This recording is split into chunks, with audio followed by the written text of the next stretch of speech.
architectural defect or possibly by bombs or aftershocks. Do you have any thoughts on that? Well, it was an architectural defect. You know, the World Trade Center was always known as a very, very strong building. Don't forget, that took a big bomb in the basement. Now, the basement is the most vulnerable place because that's your foundation, and it withstood that. And I got to see that area about 3 or 4 days after it took place because one of my structural engineers actually took me for a tour because he did the building. And I said, I can't believe it. The building was standing solid, and half of the columns were blown out. I mean, so this was an unbelievably powerful building. If you know anything about structure, it was one of the first buildings that was built from the outside. The steel, the reason the World Trade Center had such narrow windows is that in between all the windows, you had the steel on the outside. So you had the steel on the outside of the building. That's why when I first looked, and you had big, heavy I-beams, when I first looked at it, I couldn't believe it because there was a hole in the steel. And this is steel that was, you remember the width of the windows in the World Trade Center, folks. I think you know, if you were ever up there, they were quite narrow.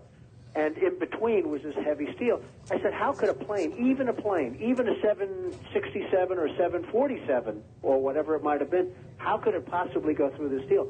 I happen to think that they had not only a plane, but they had bombs that exploded almost simultaneously, because I just can't imagine anything being able to go through that wall. Most buildings are built with the steel is on the inside around the elevator shaft. This one was built from the outside, which is the strongest structure you can have, and it was almost just like a can of soup. You know, Donald, we were looking at pictures all morning long of that plane coming into building number 2, and when you see that approach the far side, and then all of a sudden, within a matter of a millisecond, the explosion pops out the other side. Right.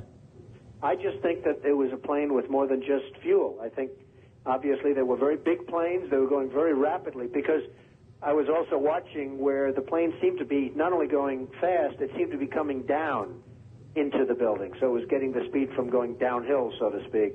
It just seemed to me that to do that kind of destruction is even more than a big plane, because you're talking about taking out steel, the heaviest caliber steel that was used on a building. I mean, these buildings were rock solid.